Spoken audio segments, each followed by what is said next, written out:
एक सर्वे सामने आया है और बड़ा ही तशवीशनाक है। ट्रांसपेरेंसी इंटरनेशनल के मुताबिक करप्शन परसेप्शन इंडेक्स में पाकिस्तान 180 ममालिक में से 140 नंबर पर है। और सादा अंदाज में इसका मतलब ये है कि लोग समझते हैं कि पाकिस्तान में बड़े पैमाने पर करप्शन होती है। हाल ही में एक और सर्वे सामने आया है, गैलप के एक सर्वे ने इसकी तस्दीक कर दी है। और गैलप ने सर्वे में ये सवाल पूछा था कि पाकिस्तान में कारोबार में कामयाबी के लिए रिश्वत देना और लेना कितना ज़रूरी है या नहीं। और जवाब में क्या हर 10 में से 7 अफराद ने जवाब दिया कि मुल्क में कामयाब कारोबार के लिए रिश्वत लेना और देना ज़रूरी है। गोया कि 66% पाकिस्तानी कारोबार के लिए रिश्वत को नागुज़ीर करार देते हैं और सिर्फ 13% ऐसे हैं जो कहते हैं कि जी रिश्वत के बगैर भी कामयाब कारोबार हो सकता है, जबकि 10% के ख्याल में ऐसा मुमकिन तो है लेकिन कामयाबी यकीनी नहीं है। अब इस सर्वे से अंदाज़ा लगाया जा सकता है कि रिश्वत जैसी जो समाजी बीमारी है उसको मुआशरे ने नागुज़ीर समझकर कबूल कर लिया है। बड़ी संगीन बात है ये। इस मौजू पर हम बात करते हैं। हमारे साथ मौजूद हैं जी मरूफ कारोबारी शख्सियत और बिजनेस ग्रुप के चेयरमैन जो है FPCCI से जिनका ताल्लुक है, जनाब मियां जाहिद हुसैन साहब। अस्सलाम वालेकुम। जी वालेकुम अस्सलाम। जाहिद साहब बहुत शुक्रिया सर, आपने प्रोग्राम के लिए वक्त निकाला। अब ये जो एक सर्वे आया है जी सर, हमारे आवाज़ में आपके तो हमारी आवाज़ पहुँचेगी आप तक चंद सेकंड के डिले के साथ, तो उसको हमें ज़रा मैनेज करना होगा। ये थोड़ा सा हमें बताइएगा कि ये जो सर्वे है ये क्या वाकई आपको लगता है कि ऐसा ही है, क्योंकि आप ज़ाहिर है FPCCI से आपका ताल्लुक़ है, आप सारे पाकिस्तान में मुख्तलिफ जो बिजनेसेस हैं उनके मामलात को भी देखते हैं, तो क्या ख्याल है इस सर्वे की अहमियत क्या है? इस सर्वे की बहुत अहमियत है और मैं ये समझता हूँ कि कौमों में जहाँ तक इसमें ब्राइब का ताल्लुक है और ब्राइब से जब तक आप जान नहीं छुड़ाते उस वक्त तक आपकी कौम या आपका मुल्क तरक्की नहीं कर सकता, क्योंकि ये जो रिश्वत है ये सरायत कर जाती है आपके पूरे सिस्टम में, पूरे निज़ाम में, पूरे सोशल फैब्रिक में और पूरे कारोबारी मामलात में और सरकारी मामलात में। इसलिए कि अगर रिश्वत इस तरीके से हो, ये वाकई सच है ये सर्वे के इतना ज्यादा प्रेवेलेंट है रिश्वत का लेना देना? देखिए बात यह है कि पाकिस्तान में आपको अगर कोई परमिट लेना हो, कॉन्ट्रैक्ट लेना हो, टैक्स एग्जेम्पशन लेनी हो या फिर और सर्विस लेनी हो कोई गवर्नमेंट से, और जैसे फॉर एग्जांपल आपने अक्सर सुना होगा कि लोगों के जो ऑडिट्स होते हैं तो ऑडिट्स में उन्हें जो प्रॉब्लम्स आती हैं, क्योंकि आपका तो पूरा निज़ाम ही सारा सेल्स टैक्स का जो है वो ऑडिट पे डिपेंड करता है और ऑडिट आप करवाते हैं तो ऑडिट के ऊपर फिर आपको जो मुश्किलात पेश आती हैं और उसमें जो उनके वेस्टेड इंटरेस्ट होते हैं ऑडिटर की, मैं ये नहीं कहता कि सारे लोग खराब होते हैं, उसमें चंद लोग खराब भी होते हैं, कुछ ज्यादा लोग अच्छे भी होते हैं, लेकिन ये कि एक ये चीज फिर पूरे सिस्टम में सरायत कर जाती है। इसी तरीके से अगर आपने पुलिस हो, अदालतें हो, छोटी जो लोअर कोर्ट्स हैं उनमें इंसाफ लेना हो तो उसमें आपको पता है कि मतलब अगर दादा केस करता है तो पोता आके उसका फिर जो भी उसका हल निकलता है उसको फैसला मिलता है। तो ये हमारे मामले माशरे में है। और फिर ये कि जहाँ पे टैक्स रेट ज्यादा होता है ना तो वहां पे फिर ब्राइब जो है वो शुरू हो जाती है, क्योंकि जब टैक्स रेट ज्यादा होगा तो फिर उसको लोग चुराने के लिए रिश्वत ऑफर करेंगे या सरकारी अफसर जो है वो रिश्वत लेंगे, या इसी तरीके से अंडर इनवॉइसिंग है, इसी तरीके से और जो बहुत सारे बिजनेस मैनेसेस हैं तो वो सारे इसी वजह से वजूद में आते हैं। तो इसलिए जो लोग हैं वो अक्सर ममालिक में आपने देखा होगा कि वो टैक्स का रेट कम रखते हैं ताकि टैक्स चुराने की भी एक कॉस्ट होती है। और आपको एक वर्ल्ड बैंक की स्टडी थी आज से 10 साल पहले, पाकिस्तान में 650 अरब रुपए जो है वो टैक्स गैप है और 250 अरब जो है वो टैक्स की रिश्वत है। और आजकल जो एक स्टडी है उसके मुताबिक कोई 4000 अरब रुपए साल का हमारा टैक्स गैप है। अभी ख्वाजा साहब ने भी यहाँ पे, ख्वाजा आसिफ साहब ने भी अभी असेंबली में बताया, उन्होंने कोई 2000 अरब रुपए के फिगर्स बताए थे और कुछ शोबों का गिन के बताया था। वेरएज़ के हमें ये समझ आ रही है कि 4000 अरब रुपए का टैक्स गैप है और इसी तरीके से जो उसमें ब्राइब है वो भी अच्छी खासी है।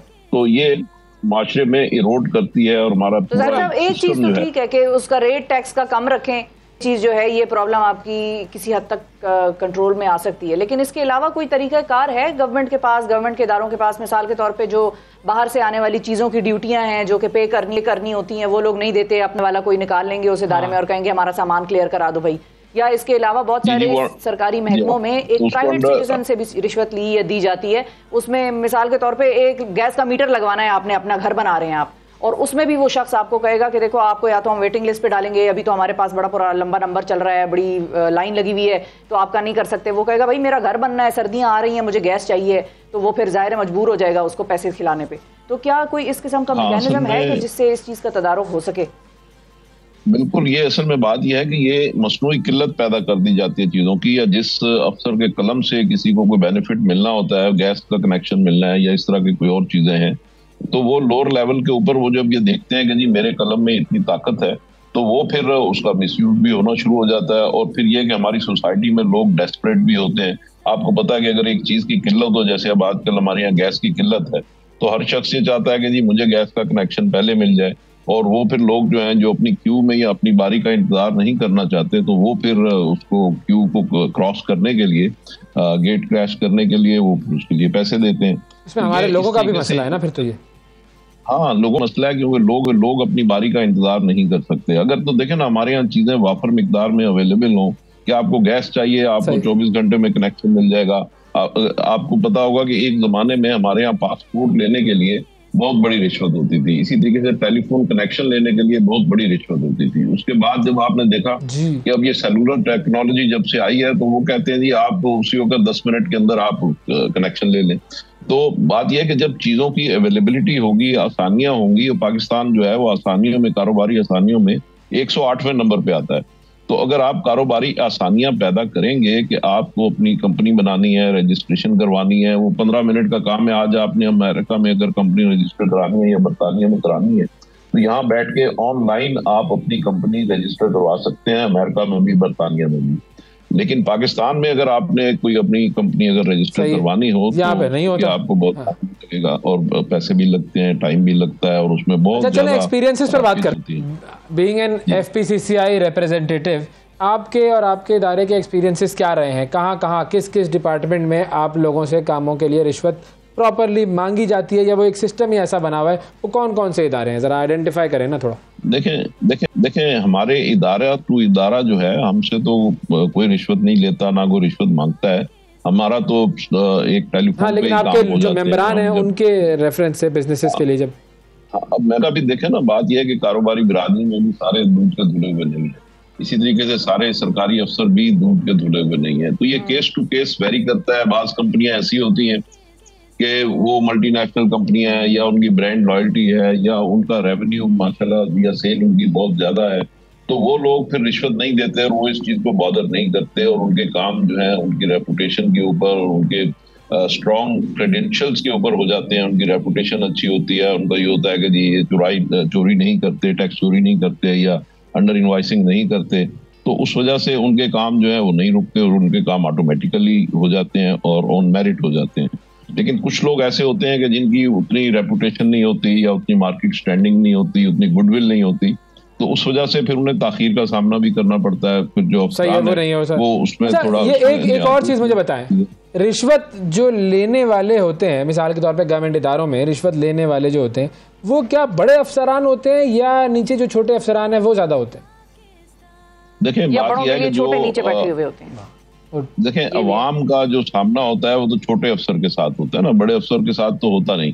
तो छोटे अफसर के साथ ही होता है। तो छोटा अफसर जो है वो उसमें जाहिर है कि उसके अपने इंटरेस्ट होते हैं, वेस्टेड इंटरेस्ट होते हैं, और सम केसेस में वो जाहिर है कि ऊपर तक भी वो उसका हिस्सा पहुंचा। आज आप पाकिस्तान के या कराची के या किसी थानों की सिचुएशन देख लें, लॉ एंड ऑर्डर के हवाले से अगर आपने कोई FIR कटवानी हो और जायज काम हो, जायज मसला हो, उसके लिए अगर आप थाने जाएंगे तो आपकी FIR नहीं कटेगी, और उसके लिए आपको या तो किसी से ऊपर से कहलवाना पड़ेगा, या कोई थोड़ी बहुत उसके लिए। एक चीज होती है स्पीड मनी।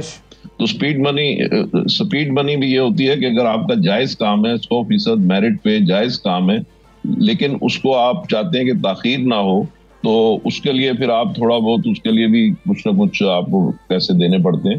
तो ये इस तरह की चीजें हैं कि अगर आपका ये सारा एक कल्चर बना हुआ है, अगर आदमी ने इस सर्वे में हम आपको शामिल करें, आपका क्या ख्याल है कि पाकिस्तान में कामयाब कारोबार करने के लिए रिश्वत देना जरूरी है या नहीं? मैं ये कहता हूं कि ये कोई लाजमी नहीं है। ये आपकी अपनी कारोबारी स्टैंडिंग पे, आपके अपने मॉरल वैल्यूज पे, और आपके अपना गुडविल के ऊपर भी डिपेंड करता है। फॉर एग्जांपल, मुझे आज तक कभी रिश्वत देने की जरूरत पेश नहीं आई। हमारे यहाँ हमारी फैक्ट्री में लेबर इंस्पेक्टर भी आते हैं, हमारे यहाँ एक्साइज वाले भी आते हैं, सेल्स टैक्स वाले भी आते हैं, कस्टम्स वाले भी आते हैं, और बेशुमार महकमे हैं जिनके साथ हमारा पुलिस से भी राब्ता होता रहता है। तो लेकिन हमें अल्हम्दुलिल्लाह कभी इस टाइप की चीजों का सामना नहीं करना पड़ा। लेकिन हमारे पास दर्जनों और सैकड़ों केसेस ऐसे आते हैं कि जो लोग मेरिट पे होते हैं, जिनके काम नहीं हो रहे होते, जिनको परेशानियों का सामना करना पड़ता है, रूटीन में उनके ऑडिट्स होते हैं, तो उनके ऑडिट्स में भी उनका जो ऑडिटर होता है वो उनके गलत किस्म के उनके ऊपर ऑब्जेक्शन निकालता है और फिर वो ऑब्जेक्शन के ऊपर वो उनसे पैसे मांगता है, वो पैसे ना दे, फिर उनके ऊपर झूठे केस बनते हैं, फिर आगे उनको काफी एक लंबी एक्सरसाइज या ड्रिल का सामना करना पड़ता है। तो ये पाकिस्तान में एक मिक्स सिग्नल्स हैं और मिक्स सिचुएशन है। हर शख्स का ये कहना कि जी उसको लाजमी ब्राइब देनी पड़ती है, आई डोंट थिंक कि ऐसा होगा। लेकिन ये कि बहुत सारी लोगों को, बहुत सारी एक्सपीरियंस को जिनकी से नहीं है या जिनकी स्टैंडिंग नहीं है या जिनकी वो कहीं जा नहीं सकते या उनकी सुनवाई नहीं है, तो उनके काम उनको ये काम करना पड़ता नहीं होता। बिल्कुल ठीक है सर, बहुत शुक्रिया अदा सर, बहुत शुक्रिया अदा करेंगे जाहिद हुसैन साहब हमारे साथ मौजूद थे FPCCI से। और पहिए लगा दो फाइल को, ये जुमला सुना होगा आपने, पहिए लगा दो फाइल को, बड़ी बड़ी मशहूर शख्सियत से सुना है। तो बहरहाल ये बात अच्छी नहीं है।